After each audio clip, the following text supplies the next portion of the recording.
Awesome, awesome, Bjorn. Yeah, yeah, So, man. so Bjorn, in June, you announced that you're gonna be putting up a new album with Soul Sign. So, how is the work coming up, and what are the plans for you for this year? The plans for this year, well, we're not probably most likely not putting it out this year.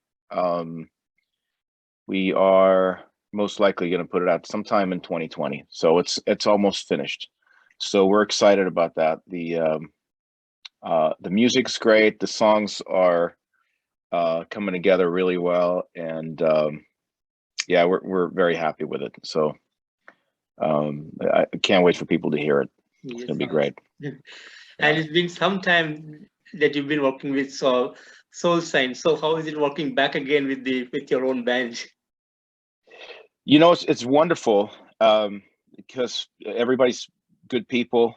The band chemistry is great, and it's we all feel like this is it's we're having a great time with it. So and that's nice because you know everybody has to be on board. As soon as one person's not happy, you know, it shows. And it shows in the music, and it shows in the vibe and the band and everything. So it's we're very happy. Sounds good. Sounds good. And before the Yeah. release, do you have any plans to release some videos, music videos, or something like that?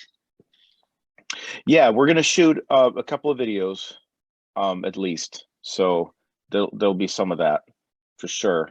And um, yeah. So yeah. Well, we haven't shot them yet, but they will. We shot some. We have some footage, but we're you know we're gonna most likely reshoot everything, and we're just trying to decide which songs right now because they're we have um we have several tracks that we feel are really. I mean, I feel like the whole album's really strong. So we could probably do any of them, but we're looking at about four different songs that we're looking at which one should we put out first and stuff. So it's quite exciting. Sounds good. Sounds Yeah, good. Yeah. And is it going to be something yeah. different from your early releases, or something different that fans going to expect in this new album? You know, it's gonna be. I think everybody will like it better than the last album. I feel like it's a stronger, definitely a stronger album. The production's better too. Um, I think everything about it. I think it's more represents us better, like the band that we are today. It represents that really well, I think, and the writing and the playing and everything. So it's quite exciting. Sounds good. Yeah. Sounds good. And you're also working along with Dio's Disciples. So, how is things happening out there with them? So, do you guys have any plans with that? You know, it's going great. We've been since we started incorporating the hologram. We have we've been working under the name Dio Returns, but it's the same band. Yeah. So we incorporate a few songs with a hologram. We're gonna most likely going to do something similar, and we're looking at hopefully going out in 2020. Sorry, 2022 with that, and that'll be quite exciting too. So yeah, we're really looking forward to that, and it's you know it's always fun playing with them. They're such a great band and Yeah. solid players and good guys, good friends. So it's always we're like family, you know. So it's great. Sounds good. And any Yeah. touring plans that you have for this year? You know what? Not very much, to be honest with you. Um, and you know, and it's okay. It's kind of to be expected, really, because things just sort of opened up, and we haven't really had with neither band any tours sort of pending. So it's you know it's all right. But I think 2022 things will change. We'll go out, we'll go out with the Soul Sign too, and do some shows and stuff like that. Most likely here in the U.S. on the West Coast to begin with, and then we'll take it from there. But yeah, Sounds good. Sounds so good. yeah. Sounds good. Yeah. And also, you're doing a lot of clinics and classes for a lot of people out there. So, how working with the band and doing the classes works for you? No, it works well. You know, I've been, you know, obviously now the master classes and clinics that I've been doing. in different places really haven't happened too much because of the COVID situation. I've done a couple of things online, and I did some of the Rock and Roll Fantasy Camp stuff, and that hasn't been happening because of COVID also. So, I'd love to do some of that too in the future. So, but it's been going well. I have a few private students as well, and I'm always welcoming new students and stuff. And I enjoy that, and it's good for me too, because I learn, and I like I tell everybody, it's good to go back to the basics and go through stuff, and really, for any bass player to really know your craft and your right and left hand technique to be solid and really, really good, and knowing your fretboard really well, and your theory and stuff like that. I can't stretch that enough to players. And I've watched so many bass players play of different levels, and it's a shame because I see really good players that have potential, but they have all these really, really bad habits, and I can tell that they don't quite know their fretboard. And it's a handicap, when you're trying to grow as a player, and play to your full potential. So if anyone that's willing to put in the work can do it, but if you're not willing to put in the work, it's going to be tough. But it doesn't really take that much. I tell people too, there's one of my teaching methods, is speed learning, and it's about practicing in small doses. Yeah. And it's something that I go through with all my students to make up a practice routine that it's not a long schedule at all. We're talking just a few minutes a day, and it's about repetition, that kind of thing. So anyone who's willing to do that, like I tell my students, anybody who says they don't have 10 minutes in the day, I think are lying to themselves. Even busy people, if you really want to perfect your craft, 10 minets is nothing. So you can do a lot in 10 minutes. Some people sit around and they noodle around for 2 hours. They're not getting anything really done. It's not how long you practice, it's how you practice, and that's something that I really stretch in my lessons and stuff like that. So that I've been doing a lot of online classes, and it's wonderful. It works great. Beginners, you can do it too. It's a little harder with beginners because sometimes you want to have them in the same room, so there's no delay. You want to play with them in real time, and that can be difficult online because there's always a slight delay. So as somebody who's a green, brand new player that's never played before, I'd rather teach in person. But I've done it online too, and it can be done. So absolutely. So yeah. So do you ever give up when you get students who are really hard to teach them? I'm sorry? Did you ever had a chance to give up on certain students who are really hard to pick up on the bass classes? I never gave up. For me, it's something I think anyone has to realize who wants to teach is patience is everything. It's not my lesson, it's the student's lesson. It's all about the student. So I've never given up on anyone. Some people need a little bit more time to get something, and when it catches on and they get it, it's like a light bulb, and then they get it, and then they're fine. So you just have to be patient. Everybody's different, and that's what's so fascinating with teaching. It's like everybody thinks differently, everybody has different taste in music, everybody's hands are different. So just because I like a certain bass doesn't mean that my student will like it. So they ask me, well, what kind of bass should I get? Well, I can recommend certain brands, like I play Ibanez basses. I love Ibanez basses, and they have many really good basses that are easy to play for beginners and stuff like that too.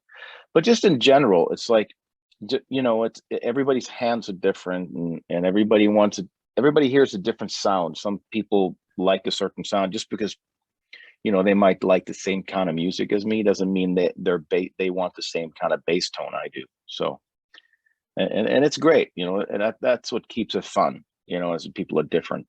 I don't mind that some people need extra time. That's what I'm here for, so it's all good. Awesome, awesome.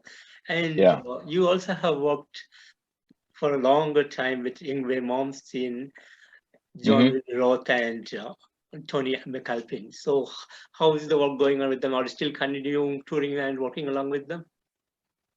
No, I haven't worked with Ingve since in 10 years, almost. Well, 9 years. I left the band early 2012. I had 5 great years with him. Um, Great memories. I'm very grateful that I got to work with him, and it was a lot of fun playing with him. Tony, I haven't played with Tony since 2017, but we're really good friends, and I see him quite often.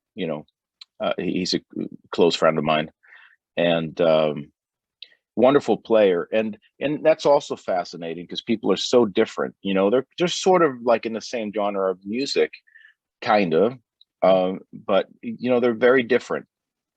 As musicians and as people, and that's fascinating too when you realize, like in 2011 I was playing with Yngwie, Tony, and Uli John Roth at the same time, and they're all wonderful players and great people, and but so different, and that's what's so fascinating.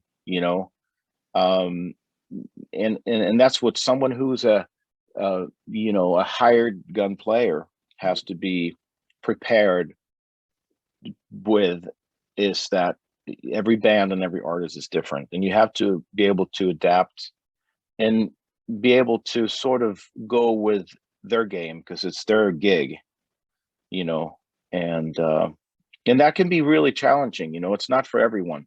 It can be very difficult. It can also be fun, and you learn a lot. I learned a lot from playing with Tony. I learned a lot from playing with Yngwie, different things. But I always learn something with everybody I play with, and it's fascinating how we can play an instrument for for 50 years. Yeah. I haven't played that long yet, but and still be learning, and it's really really cool. So. Sounds good. Mhm. Sounds good. And Yeah. you moved from Sweden to US at the age of 21, and immediately you got audition with Quiet Riot. That's a big thing for you. And then you created a own Yeah. band, Soul Sign. So it's been a very long journey with amazing musicians you have traveled along with, and a great journey. So how do you feel that the road has been for you so far? It's been wonderful. I think back on it's been rough, and it's been a lot of hard times. Like the 90s was hard for me. I came back from the road with Quiet Riot, and I was very young. I came back to Los Angeles, and this is post grunge. So now the grunge had died, and now there's some sort of post grunge wave going on. That was, to be honest, pretty horrible. I mean, God bless him, but it was not good for. I shouldn't say it was horrible, but it wasn't good times for me. Being a classic rock, hard rock bass player. So what I decided to do was just to be freelancing player. So I did a lot of studio work, and I played with a lot of different bands, a lot of live gigs, and I played anything from Latin to reggae to jazz to rock. I played everything, and really learned a lot from that. And I'm very grateful for that time period. But it was very rough at times financially, and it was rough times. And I've been doing double gigs. I'd be in the studio and during the day, and I would be playing a live gig at night. And sometimes I'd be playing two live gigs in the same day, and I wouldn't sleep very much. But so looking back, I mean, I don't have regrets. I mean, it's easy to have regrets. There's certain people I wish I'd never worked with, obviously.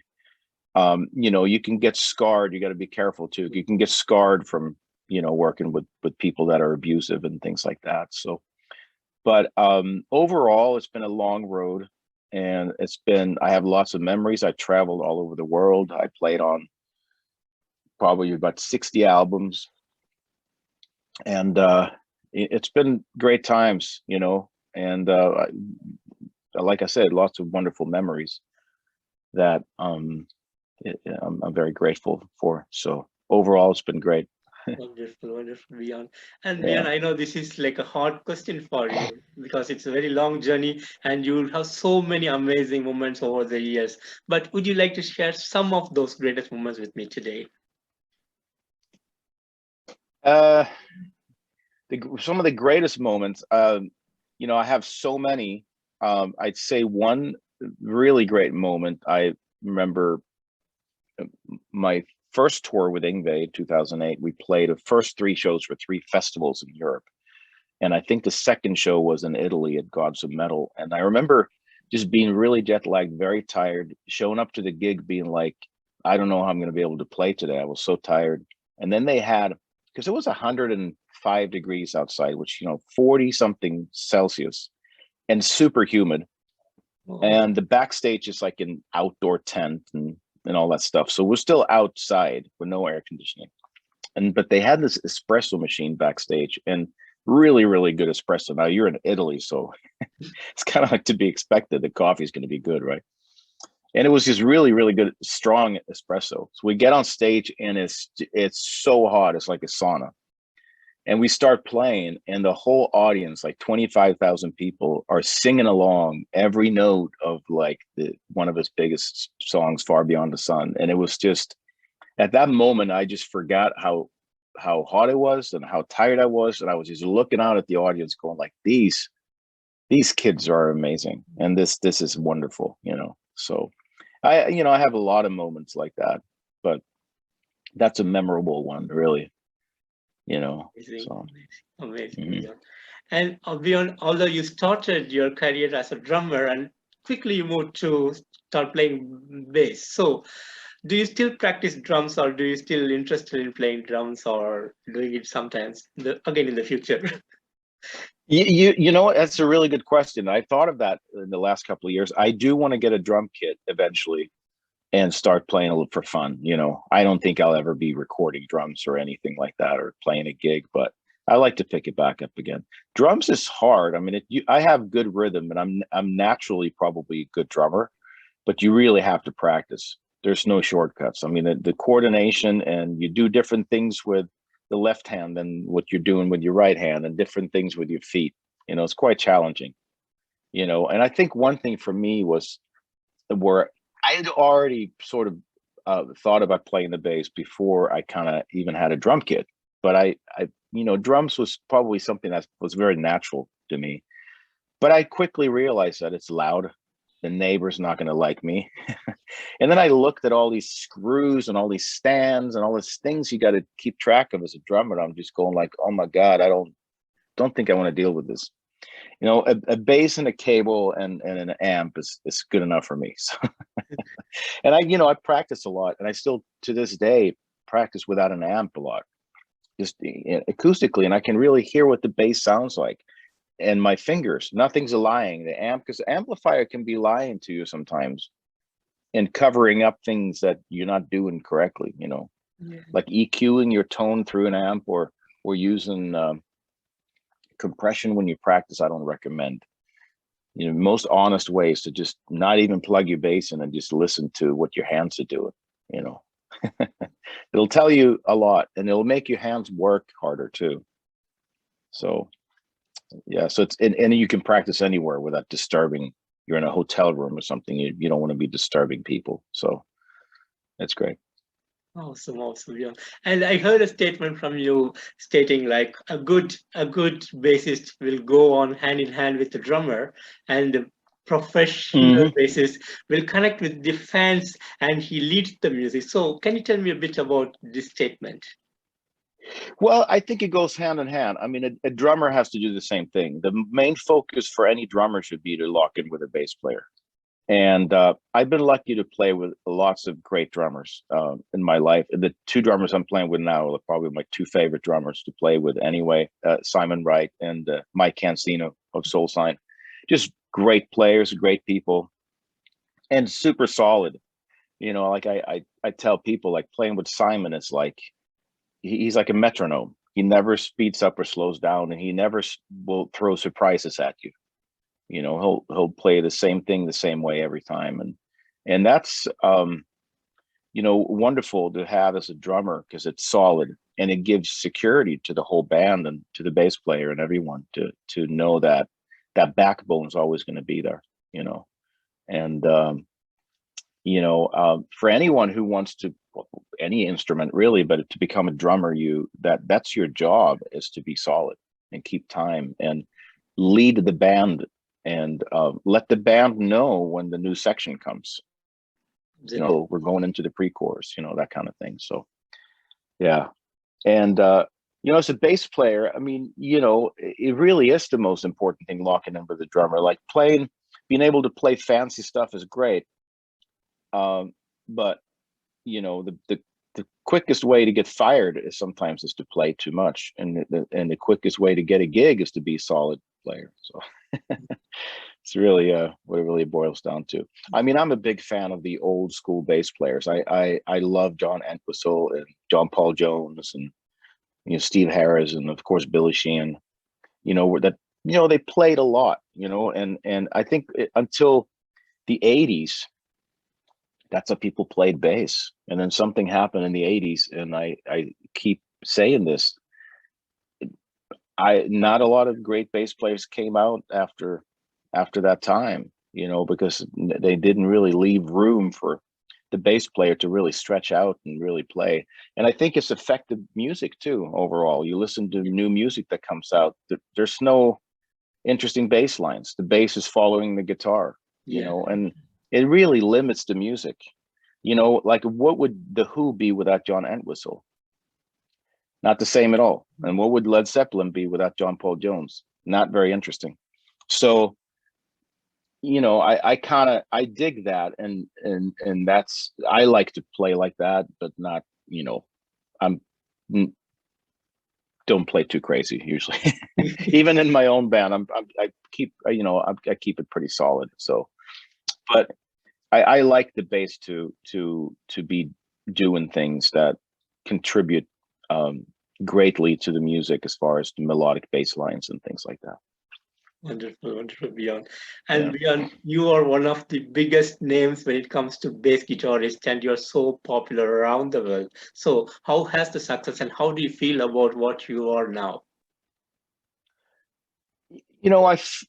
I feel like I look back and I feel like I keep getting better without even necessarily practicing so much. And I think it's a maturity thing. Like, I think I keep telling people this too. I think we practice subconsciously. Our mind is working on stuff while we're sleeping and things like that.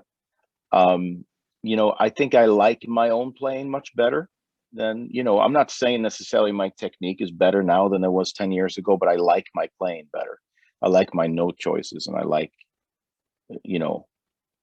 I feel more proud of my playing, I would say. And I feel like I keep getting better, which is great. So, I probably, to be honest, probably deserve more recognition. And it's a little surprising that certain publications haven't, acknowledged that, but pretty kind of I laugh when I say that, because I see certain people they write about, and I'm going like, wow, really? And people that aren't even bass players end up on the cover, and I'm going like, that's quite interesting. But you know what, that it's all good in the hood. But yeah, I'm happy, and I'm happy with who I'm playing with. I'm happy with my own playing. I'm happy with the bands I'm working with. I'm happy, I've never been a pusher, like, as far as as far as pushing myself and rubbing my name in people's faces, you know what I mean? So maybe that's part of my problem, I think it's sometimes a good thing too. I'd rather stay humble, but. Wonderful, Bjorn. And Bjorn, what would be the other plans apart from the upcoming album? And do you have any plans to collaborate with any other artists in the future? Yes, I'm working with a new band called Of Gods and Monsters, and we did an album, and it's great people in the band. It's Simon Wright, Ira Black, and Kevin Gucher, all good friends, great people, and the album's really good. So that's going to come out in 2022 as well. So we're excited about that. And I keep doing sessions for various bands and artists all the time. So who knows? You know, it's and it's fun because I never know who's gonna message me and say, "Hey, I want you to play on my album." And I'm like, "Whoa, cool!" You know, so it's fun. It's really fun because it's, you know, everybody's different, and everybody wants different things out of me. Like they're like, "Well, can you play like this? Can you play like that?" And some people are like, "Well, just be yourself." And sometimes I'm like, "Are you sure?" 'Cause, you know, you're gonna get me. You know, and they're like, "Okay." You know, sometimes they're like, hey, can you play a little less over there? Like, well, I warned you. but it's fun. It's a lot of fun. Wonderful, wonderful, Bjorn. And Bjorn, finally, what would be the message for you for the fans around the world? You know, stay positive. I think we're going to see more live music, and we already are seeing more live music again. And I can't wait to get out and tour again and see people, friends and fans that I've met before, and new people. So I'm really looking forward to that. I'm playing some countries I've never played before. Like I've never played in Australia before. I'd love to go there, for example. So it'd be wonderful. Wonderful, Bjorn, wonderful. And Bjorn, thank you so much for giving me this opportunity to talk to you today. It's a real honor for me to meet you today. And Likewise. Thanks again for the wonderful music you're doing. And we are looking forward for the new release from Soulsign. Stoked to see you, Thank you guys, soon on the road. Thank you very much. Thank you. All right, thanks for having me. Out there. Bye. Thank you. Take care, brother. Bye-bye. Yeah. Thanks. Bye-bye. Bye. Bye.